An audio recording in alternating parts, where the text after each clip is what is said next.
విఘ్నేశ్వరాయ నమః. ఓం శ్రీ గురుభ్యో నమః. ఓం దుందుర్గాయ నమః. ప్రేక్షక మహాశీలందరికీ నమస్కారం. జూన్ 14వ తేదీ రాత్రి నుంచి బుధుడు మిథున రాశి ప్రవేశం చేస్తున్నాడు. ఈ మిథున రాశి ప్రవేశం చేయటం వల్ల ద్వాదశ రాశుల వారికి ఎలాంటి పరిస్థితులు ఉంటాయి, ఎలాంటి ఫలితాలు ఉంటాయి, దానికి ఏం చేయాలి, ఏం పరిహారాలు చేస్తే బాగుంటుందనే విషయాన్ని మనం తెలుసుకునే ప్రయత్నం చేద్దాం. ఈ బుధుడు ద్వాదశ రాశుల వారికి ఎలాంటి ఫలితాలను ఇస్తాడో, ఒకవేళ మంచి ఫలితాలు ఇవ్వకపోతే మనం ఎలాంటి పరిహారాలు చేయాలి, ఎలాంటి ఉపచర్యలు చేయాలనే విషయాన్ని మనం తెలుసుకునే ప్రయత్నం చేద్దాం. ముందుగా మేషరాశి. ఈ మేషరాశికి చెందిన జాతకులకి బుధుడు తృతీయ స్థానంలోకి వెళ్తున్నాడు. ఈ తృతీయ స్థానంలోకి వెళ్ళటం వల్ల మరి తృతీయ స్థానంలోకి వెళ్తున్నాడు మేషరాశికి చెందిన జాతకులు, అంటే ధైర్య స్థానంలోకి వెళ్తున్నాడు. అందువల్ల ఈ రాశికి చెందిన జాతకులు ఈ మేషరాశికి చెందిన జాతకులు మాత్రం కొంచెం జాగ్రత్తగా ఉండాల్సిన అవసరం ఎంతైనా ఉంటుంది. వీళ్ళకి శత్రు భయం పెరగడానికి ఎక్కువగా అవకాశాలు ఉంటాయి. అలాగే డబ్బులు కూడా విపరీతంగా ఖర్చు అయ్యే పరిస్థితులు ఎక్కువగా ఉంటాయనే విషయాన్ని గమనించాలి. ముఖ్యంగా సోదర సోదరీమణులతో వీళ్ళు చాలా జాగ్రత్తగా ఉండాలి. ఎట్టి పరిస్థితుల్లో కూడా మీరు మాటను అదుపులో పెట్టుకోవాలి, మాటను అదుపులో ఉంచుకోవాలి. ఎట్టి పరిస్థితుల్లో కూడా మీ అసహనాన్ని ఇతరుల మీద ఎట్టి పరిస్థితుల్లో చూపించకూడదు. ఒకవేళ చూపిస్తే కనుక ఖచ్చితంగా కూడా బంధువుల యొక్క విరోధం పెరిగిపోతుంది, బంధు విద్వేషాలు పెరిగిపోతాయి, సత్సంబంధాలు తెగిపోవడానికి ఎక్కువగా అవకాశం ఉంటుంది. అలాగే ఉద్యోగాలు చేస్తున్న వాళ్ళందరూ కూడా ఖచ్చితంగా కూడా మీరు ఉద్యోగాల్లో మీ యొక్క పై అధికారులతో చాలా జాగ్రత్తగా ఉండాలి. అంటే మీరు నిబద్ధతతో పనిచేయాలి, కష్టపడి పనిచేయాలి. ఎట్టి పరిస్థితుల్లో కూడా మీరు ఆవేశాలకి లోనై పనిచేయకూడదు. ఏదైనా సరే అవతల వాళ్ళు ఏదైనా సరే, మీ సుపీరియర్స్ ఏమైనా సరే మౌనంగా మీరు మీ పనేదో మీరు చేసుకుపోవాలి తప్పించి మీ యొక్క అసహనాన్ని కనుక ప్రదర్శిస్తే కనుక ఖచ్చితంగా మీ యొక్క సుపీరియర్స్ ఆగ్రహానికి గురయ్యే అవకాశాలు ఎక్కువగా ఉంటాయి. అలాగే మానసికమైన ప్రశాంతత కోసం మీరు ఎక్కువగా పాటుపడాల్సిన అవసరం ఎంతైనా ఉంటుందన్న విషయాన్ని ఈ మేషరాశికి చెందిన జాతకులు తెలుసుకోవాల్సిన అవసరం ఉంటుంది. మరి ఈ మేషరాశికి చెందిన జాతకులు మరిన్ని మంచి ఫలితాల కోసం, మరిన్ని సత్ఫలితాల కోసం రోజు కూడా విష్ణు సహస్రనామ పారాయణం చేయండి. అలాగే బుధ జపం చేయండి. దానివల్ల చాలా వరకు అనుకూలమైన ఫలితాలు రావడానికి ఎక్కువగా అవకాశం ఉంటుందన్న విషయాన్ని గమనించాల్సిన అవసరం ఎంతైనా ఉంటుంది. ఇక వృషభ రాశికి చెందిన జాతకులకి బుధుడు 2వ స్థానంలో ఉంటున్నాడు. ఈ 2వ స్థానంలోకి ఉండటం వల్ల వృషభ రాశికి చెందిన జాతకులకి చాలా వరకు అనుకూలమైన ఫలితాలు ఇస్తాడన్న విషయాన్ని గమనించాలి. అది ధనస్థానం కాబట్టి ధనం విపరీతంగా పెరుగుతుంది. ఆరోగ్యం కూడా మీకు సహకరిస్తుంది. గొప్ప గొప్ప వాళ్ళ పరిచయాలు ఏర్పడతాయి. అలాగే విద్యార్థులకి కూడా చాలా వరకు అనుకూలమైన ఫలితాలు ఉంటాయి. ధన వృద్ధి కలుగుతుంది. మీరు చేపట్టిన కార్యక్రమాలన్నీ కూడా విజయవంతం అవుతాయి. చాలా హ్యాపీగా సంతోషంగా ఉండడానికి అవకాశం ఉంటుంది. అందువల్ల మరి ఈ రాశికి చెందిన జాతకులు మరిన్ని మంచి ఫలితాల కోసం, మరిన్ని సత్ఫలితాల కోసం ప్రతిరోజు కూడా విష్ణు దేవాలయాన్ని మీరు సందర్శించండి. మీకు ఇంకా మంచి ఫలితాలు రావడానికి ఎక్కువగా అవకాశం ఉంటుందన్న విషయాన్ని గమనించాలి. ఇక మేషరాశికి చెందిన జాతకులకి, ఇక మిథున రాశికి చెందిన జాతకులకి బుధుడు తన స్వస్థానంలోకే వస్తున్నాడు, అంటే రాశిలోకే ప్రవేశం చేస్తున్నాడు. ఈ రాశిలోకి ప్రవేశం చేయటం వల్ల ఈ మిథున రాశికి చెందిన జాతకులు ఖర్చుల విషయంలో కొంచెం జాగ్రత్తగా ఉండాల్సిన అవసరం ఎంతైనా ఉంటుంది. అలాగే ఎట్టి పరిస్థితుల్లో కూడా మరి మీరు బంధువులతో చాలా జాగ్రత్తగా ఉండాలి. ఎలాంటి బంధు వైర్యాలు లేకుండా చూసుకోవాల్సిన అవసరం ఉంటుంది.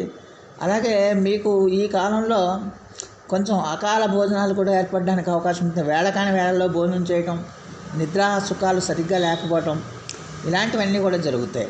అలాగే సాధ్యమైనంత వరకు మీ మనసుని, నోటిని అదుపులో ఉంచుకోవాల్సిన అవసరం ఎంతైనా ఉంటుంది. ఖర్చులను కూడా మీరు అదుపులో ఉంచుకోవాల్సిన అవసరం ఎంతైనా ఉంటుంది. మానసికంగా మీకు ఒక రకమైన భయం అనేది మిమ్మల్ని వెంటాడి వేధిస్తుందన్న విషయాన్ని గమనించాల్సిన అవసరం ఎంతైనా ఉంటుంది. అలాగే మరి ఈ రాశికి చెందిన జాతకులకి మరిన్ని మంచి ఫలితాల కోసం, మరిన్ని సత్ఫలితాల కోసం ప్రతిరోజు కూడా మీరు శ్రీ వెంకటేశ్వర స్వామిని కానీ, విష్ణు భగవాన్ని కానీ మీరు తులసిమాలతో ఆరాధించండి. స్వామివారికి తులసిమాల సమర్పించి మీరు ఆరాధించడం వల్ల చాలా వరకు మెరుగైన ఫలితాలు రావడానికి ఎక్కువగా అవకాశం ఉంటుంది. ఆ తర్వాత కర్కాటక రాశి వారికి బుధుడు 1000 స్థానంలో సంచారం చేస్తున్నాడు. 1000 స్థానంలోకి వచ్చాడు. ఆ 1000 స్థానంలోకి రావడం వల్ల ఖచ్చితంగా కూడా కొంచెం సౌఖ్యహీనత కలుగుతుంది. ఇతర కలహాలకు దూరంగా ఉండండి. అలాగే మీరు చేపట్టిన కార్యక్రమాలన్నీ కూడా పట్టుదలతో మీరు చేయాల్సిన అవసరం ఎంతైనా ఉంటుంది. మధ్యలో మీరు చేస్తున్న ప్రయత్నాలకి విఘాతాలు వస్తాయి, కష్టాలు వస్తాయి, ఇబ్బందులు వస్తాయి.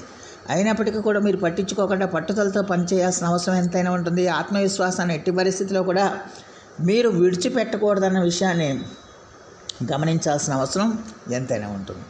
అందువల్ల మరి కర్కాటక రాశికి చెందిన జాతకులు మరిన్ని మంచి ఫలితాల కోసం, మరిన్ని సత్ఫలితాల కోసం ప్రతి బుధవారం నాడు కూడా మీరు పెసలని నానబెట్టి ఆవుకు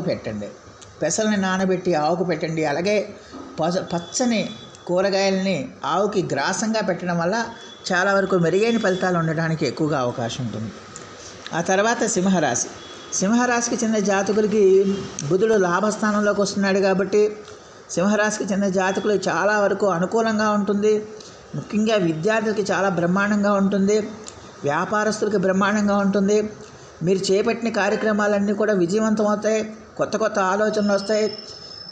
మంచి అభివృద్ధి దిశగా మీరు ముందుకు వెళ్ళాలని మీరు ప్రయత్నాలు చేస్తారు. ఆరోగ్యం కూడా మీకు సహకరిస్తుంది. అలాగే ఖచ్చితంగా కూడా మీకు పేరు ప్రతిష్టలు కూడా ఇనుమడించే అవకాశాలు ఎక్కువగా ఉంటాయనే విషయాన్ని గమనించాలి. ఆదాయం పెరుగుతుంది, కీర్తి పెరుగుతుంది, ధనం పెరుగుతుంది, ఆరోగ్యం పెరుగుతుంది. అలాగే పేరు ప్రతిష్టలు కూడా మీకు వస్తాయి. దానికి తోడు మీరు చాలా హ్యాపీగా, సంతోషంగా ఉండడానికి, మరింత ఉత్సాహంగా ఉండడానికి కూడా ఎక్కువగా అవకాశం ఉంటుందన్న విషయాన్ని గమనించాల్సిన అవసరం ఎంతైనా ఉంటుంది. మరి ఈ సింహరాశికి చెందిన జాతకులకి బుధుడు చాలా వరకు అనుకూలమైన ఫలితాలు ఇస్తాడు. చాలా వరకు అనుకూలంగా ఉంటుందన్న విషయాన్ని గమనించాల్సిన అవసరం ఎంతైనా ఉంటుంది. మరి ఈ రాశికి చెందిన జాతకులు ప్రతిరోజు కూడా ఏదైనా విష్ణువుకు సంబంధించిన ఆరాధన చేయండి. ఖచ్చితంగా మరిన్ని మంచి ఫలితాలు రావడానికి ఎక్కువగా అవకాశం ఉంటుంది. ఆ తర్వాత కన్యారాశికి చెందిన జాతకులకి బుధుడు దశమ స్థానంలోకి వస్తున్నాడు. ఈ దశమ స్థానంలోకి రావటం వల్ల ముఖ్యంగా ఉద్యోగాలు లేని వాళ్ళందరికీ కూడా ఉద్యోగాలు రావడానికి అవకాశం ఉంటుంది. కొత్త ఉద్యోగాల కోసం ప్రయత్నాలు చేసే వాళ్ళకి కొత్త ఉద్యోగాలు వస్తాయి. అలాగే మీరు వ్యాపారాలు చేస్తుంటే వ్యాపారాల్లో మంచి లాభాలు వస్తాయి. అలాగే ఏ పని ప్రారంభించినా కూడా మీకు చాలా వరకు అనుకూలమైన ఫలితాలు ఎక్కువగా ఉంటుంది. విశేషమైన సౌఖ్యం ఉంటుంది, సుఖప్రాప్తి కలుగుతుంది. మీరు చేపట్టిన కార్యక్రమాలన్నీ కూడా విజయవంతంగా పూర్తి చేస్తారన్న విషయాన్ని గమనించాలి. మరి రాశికి చెందిన జాతకులు మరిన్ని మంచి ఫలితాల కోసం, మరిన్ని సత్ఫలితాల కోసం ఈ కన్యా రాశికి చెందిన జాతకులు ప్రతిరోజు బుధ జపం చేయండి. ఖచ్చితంగా మరిన్ని మంచి ఫలితాలు రావడానికి ఎక్కువగా అవకాశం ఉంటుంది. ఆ తర్వాత తులారాశికి చెందిన జాతకులకి బుధుడు భాగ్యస్థానంలోకి వస్తున్నాడు. ఈ భాగ్యస్థానంలోకి రావటం వల్ల ఖచ్చితంగా కూడా మరి మీరు చేపట్టిన కార్యక్రమాల్లో చిన్న ఇబ్బందులు కానీ, కష్టాలు కానీ, సమస్యలు కానీ రావడానికి అవకాశం ఉంటుంది. దానివల్ల మానసికంగా మీరు కుంగిపోవడానికి ఎక్కువగా అవకాశాలు ఉంటాయి. అలాగే మీరు చేస్తున్న ప్రతి కార్యక్రమంలో కూడా ఎంత శ్రద్ధగా చేసినప్పటికీ కూడా ఏదో రకమైన ఇబ్బందులు అవి కలగడానికి, సమస్యలు కలగడానికి ఎక్కువగా అవకాశం ఉంటుంది. దానివల్ల ఒక రకమైన వైరాగ్య స్థితి ఏర్పడుతుంది. దానివల్ల ఏంటంటే కొంచెం సోమరితనం కూడా అలవరించడానికి అవకాశం ఉంటుంది. అలాగే మీరు చేస్తున్న పనులని మీ గురించి వ్యతిరేకంగా ప్రచారం చేసేవాళ్ళు కూడా మీకు అపకీర్తి తెచ్చే అవకాశాలు ఉంటాయి. కాబట్టి ఈ తులారాశికి చెందిన జాతకులు జాగ్రత్తగా ఉండాల్సిన అవసరం ఎంతైనా ఉంటుంది. మరి ఈ రాశికి చెందిన జాతకులు మరిన్ని మంచి ఫలితాల కోసం, మరిన్ని సత్ఫలితాల కోసం శ్రీ వెంకటేశ్వర స్వామి వారికి ఆరాధన చేయండి. శ్రీ వెంకటేశ్వర స్వామి యొక్క నామాలు ప్రతిరోజు కూడా మీరు చదువుతూ ఉండండి. చాలా వరకు సమస్యల నుంచి మీరు బయటపడడానికి ఎక్కువగా అవకాశం ఉంటుందన్న విషయాన్ని గమనించాల్సిన అవసరం ఎంతైనా ఉంటుంది. ఇక వృశ్చిక రాశికి చెందిన జాతకులకి అష్టమ స్థానంలోకి బుధుడు వస్తున్నాడు. ఖచ్చితంగా కూడా ఈ అష్టమ స్థానంలో బుధుడు ఈ వృశ్చిక రాశికి చెందిన జాతకులకి చాలా వరకు ఆరోగ్య విషయంలో మాత్రం ఈ రాశికి చెందిన జాతకులు కొంచెం జాగ్రత్తగా ఉండాల్సిన అవసరం ఎంతైనా ఉంటుంది. అలాగే మీ పిల్లలకి, బంధువులకి, కుటుంబ సభ్యులకి కొంచెం దూరంగా వెళ్ళే, ఉద్యోగ రీత్యా కానీ వ్యాపారం రీత్యా కానీ దూరంగా వెళ్ళే అవకాశాలు ఎక్కువగా కనిపిస్తున్నాయి. అలాగే ఖచ్చితంగా కూడా మరి ఒక రకమైన భవిష్యత్తు పట్ల ఒక రకమైన భయం, భీతి ఏర్పడడానికి అవకాశం ఉంటుంది. అలాగే మాటను కూడా మీరు అదుపులో ఉంచుకోవాల్సిన అవసరం ఎంతైనా ఉంటుంది. ఎట్టి పరిస్థితుల్లో కూడా మీ మాటని మీరు ఎట్టి పరిస్థితుల్లో కూడా తోలనాడకూడదు. మీ యొక్క అసహనాన్ని ఇతరుల మీద ప్రదర్శించే ప్రయత్నం చేయకూడదు అన్న విషయాన్ని గమనించాల్సిన అవసరం ఎంతైనా ఉంటుంది. మరి ఈ రాశికి చెందిన జాతకులు ప్రతిరోజు కూడా శ్రీ వెంకటేశ్వర స్వామి వారికి ఆరాధన చేయండి. దానివల్ల చాలా వరకు మంచి ఫలితాలు రావడానికి ఎక్కువగా అవకాశం ఉంటుందన్న విషయాన్ని గమనించాలి. ఇక ధనుసు రాశికి చెందిన జాతకులకి ఖచ్చితంగా కూడా మరి బుధుడు సప్తమ స్థానంలో ఉంటున్నాడు కాబట్టి ఈ రాశికి చెందిన జాతకం మీ పార్ట్నర్స్తో మీరు కొంచెం జాగ్రత్తగా ఉండాల్సిన అవసరం ఉంటుంది. మీ వ్యాపార భాగస్వాములతో కానీ మీ యొక్క జీవిత భాగస్వాములతో కానీ జాగ్రత్తగా ఉండాల్సిన అవసరం ఎంతైనా ఉంటుంది. అభిప్రాయ భేదాలు రావడానికి అవకాశం ఉంటుంది, గొడవలు రావడానికి అవకాశం ఉంటుంది. అభిప్రాయ భేదాలు వచ్చి ఇద్దరి మధ్య డిస్టెన్స్ పెరగడానికి కూడా అవకాశం ఉంటుంది. దానివల్ల ఖర్చులు కూడా విపరీతంగా పెరుగుతాయి. ఆరోగ్య విషయంలో కూడా ఈ రాశికి చెందిన జాతకులు జాగ్రత్తగా ఉండాలి. అలాగే మీ పై అధికారులతో కూడా మీరు ఎంత జాగ్రత్తగా ఉంటే అంత మంచిది. అందువల్ల మీరు ఈ ధనుసు రాశికి చెందిన జాతకులు చాలా వరకు నిబద్ధతతో మీరు పనిచేయాల్సిన అవసరం ఎంతైనా ఉంటుందన్న విషయాన్ని గమనించాల్సిన అవసరం ఎంతైనా ఉంటుంది. మరి ఈ రాశికి చెందిన జాతకులు మరిన్ని మంచి ఫలితాల కోసం, మరిన్ని సత్ఫలితాల కోసం ప్రతి బుధవారం నాడు కూడా మీరు పెసల్ని ఎవరైనా పేద బ్రాహ్మణుడికి కానీ పేదవారికి కానీ దానం చేయటం వల్ల చాలా వరకు మంచి ఫలితాలు రావడానికి ఎక్కువగా అవకాశం ఉంటుంది. ఇక మకర రాశికి చెందిన జాతకులకి చాలా వరకు బుధుడి యొక్క స్థాన మార్పు వల్ల చాలా వరకు మంచి ఫలితాలు రావడానికి ఎక్కువగా అవకాశాలు ఉంటాయి. మీరు చేపట్టిన కార్యక్రమాలన్నీ కూడా విజయవంతంగా పూర్తి చేస్తారు. అయితే ఒక విషయం మాత్రం మీరు జాగ్రత్తగా ఉండాలి. ఆరోగ్య విషయంలో మాత్రం ఈ రాశికి చెందిన జాతకులు జాగ్రత్తగా ఉండాల్సిన అవసరం ఉంటుంది. ఈ వేడి బాగా పెరిగిపోవడానికి అవకాశం ఉంటుంది. వాత సంబంధమైన సమస్యలు రావడానికి ఎక్కువగా అవకాశాలు ఉంటాయి. అకస్మాత్ కలహాలు, మీరు ఊహించకుండానే కలహాలు, అంటే మీరు ఏది మంచి మాట్లాడినా అది ఎదుటివాడు నెగిటివ్గా అర్థం చేసుకుని మీతో గొడవ పడే అవకాశాలు ఉంటాయి. అలాగే విరోధం కూడా పెరగడానికి ఎక్కువగా అవకాశాలు ఉంటాయి. కాబట్టి ఈ మకర రాశికి చెందిన జాతకులు కొంచెం జాగ్రత్తగా ఉండాల్సిన అవసరం ఎంతైనా ఉంటుంది. మరి ఈ మకర రాశికి చెందిన జాతకులు మరిన్ని మంచి ఫలితాల కోసం, మరిన్ని సత్ఫలితాల కోసం ప్రతిరోజు కూడా మీరు బుధ జపం చేయండి, విష్ణు సహస్రనామ పారాయణం చేయండి. అలాగే కుంభరాశికి చెందిన జాతకులు, ఇక కుంభరాశికి చెందిన జాతకులు ఖచ్చితంగా కూడా మీకు బుధుడు చాలా వరకు అనుకూలమైన ఫలితాలు ఇస్తాడు, వస్త్ర లాభాలను ఇస్తాడు, మనోధైర్యాన్ని ఇస్తాడు, బుద్ధి కుశలను ఇస్తాడు, గౌరవాన్ని ఇస్తాడు, గౌరవ మర్యాదలను ఇస్తాడు, కీర్తి ప్రతిష్టలను ఇస్తాడు. అయితే భార్యాపుత్రులతో మాత్రం ఈ నెలంతా కూడా మీరు కొంచెం జాగ్రత్తగా ఉండాల్సిన అవసరం ఎంతైనా ఉంటుందన్న విషయాన్ని గమనించాలి. మరి ఈ రాశికి చెందిన జాతకులు మరిన్ని మంచి ఫలితాల కోసం, మరిన్ని సత్ఫలితాల కోసం ఈ కుంభరాశికి చెందిన జాతకులు ప్రతిరోజు కూడా విష్ణు సహస్రనామ పారాయణం చేయడం, బుధ జపం చేయడం, అలాగే వైష్ణవ సంబంధమైన ఆలయాలను సందర్శించడం వల్ల చాలా వరకు మెరుగైన ఫలితాలు రావడానికి అవకాశం ఉంటుంది. ఇక మీనరాశికి చెందిన జాతకులకి ఖచ్చితంగా కూడా ఈ బుధుడు స్థాన మార్పు వల్ల మంచి ధనాదాయం కలుగుతుంది, సంతోషం కలుగుతుంది, ధనధాన్య వృద్ధి కలుగుతుంది. మీరు చేపట్టిన కార్యక్రమాలన్నీ కూడా విజయవంతం అవుతాయి. అలాగే మీ తల్లిగారి ఆరోగ్యం కూడా బాగుంటుంది. మీరు ఏ కార్యక్రమం చేపట్టినా అది విజయవంతంగా పూర్తవుతుంది. అలాగే విద్యార్థులకు కూడా చాలా వరకు అనుకూలంగా ఉంటుంది. అలాగే స్థిరాస్తులు పెంచుకునే ప్రయత్నం కూడా మీరు చేస్తారన్న విషయాన్ని గమనించాలి.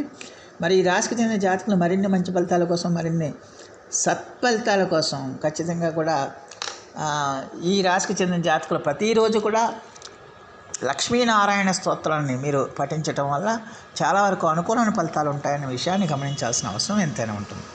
సో ఆ దేవదేవుడు మీ అందరికీ కూడా ఆరోగ్య ఐశ్వర్యాలు ఇవ్వాలని మనస్ఫూర్తిగా వేడుకుంటూ, ఈ నా వీడియో కనుక మీకు నచ్చితే లైక్ చేయండి, షేర్ చేయండి, కామెంట్ చేయండి, సబ్స్క్రైబ్ చేయండి. సర్వే జనా సుఖనో భవంతు. నమస్కారం.